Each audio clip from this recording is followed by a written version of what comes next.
আমতাজুল ইয়াউমা আইয়ুহাল মুজরিমুন, আমতাজুল ইয়াউমা আইয়ুহাল মুজরিমুন।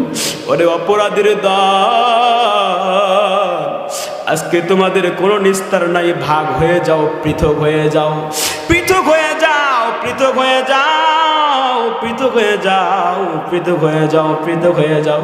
আল্লাহ রাব্বুল আলামিন যখন নাকি আমতাজুল ইয়াউমা আইয়ুহাল মুজরিমুন বলে ঘোষণা দিবে, যত খারাপ বান্দা ভালো মানুষের দলে ভিড়বার চেষ্টা করেছিল, একটা মুহূর্ত তাদের সুযোগ হবে না জান্নাতি বান্দার সাথে থাকার, বরং তারা পৃথক হয়ে যাবে।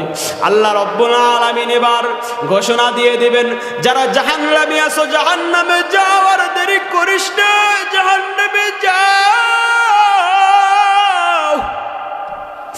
এই বান্দাগুলার ব্যাপারে সুপারিশ করবার জন্য তখন কেউ আর দাঁড়াইবে না, কোন নবী দাঁড়াইবে না। আদম আলাইহিস সালামের কাছে দৌড়ানো হবে, আদম আলাইহিস সালামের কাছে বারবার আবেদন করা হবে। আদম আলাইহিস সালাম বলবে না, সম্ভব না।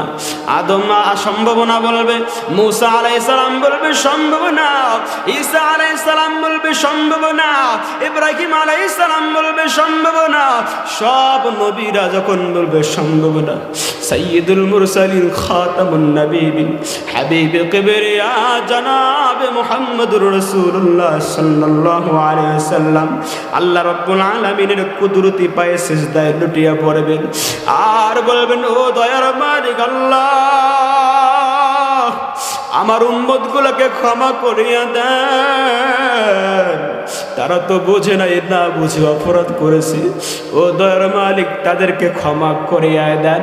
ওই নবী একদিন ডাক দিয়ে বলে, এ বেলাল এই দিকে আয়, ও বেলাল এই দিকে আয়। হযরত বেলালকে ডাক দিয়া বলে, বেলাল এই দিকে আয়, এই দিকে আয়, এই দিকে আয়, এই দিকে আয়। ও বেলাল, কিয়ামতের দিন এমন ভয়াবহ অবস্থায় সন্তান যখন বাবাকে চিনবে না, বাবা সন্তানকে চিনবে না, কেউ কারো পরিচয় দিবে না।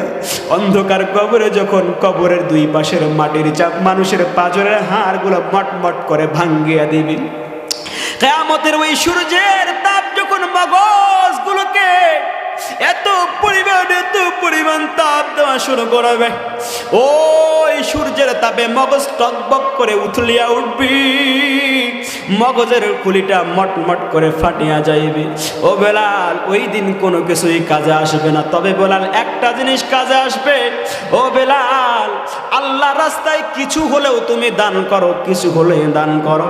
আল্লাহ রাস্তায় যদি কিছু দান করো, তোমার এই দান, তোমার এই ফি সাবিলিল্লাহর যেই টাকা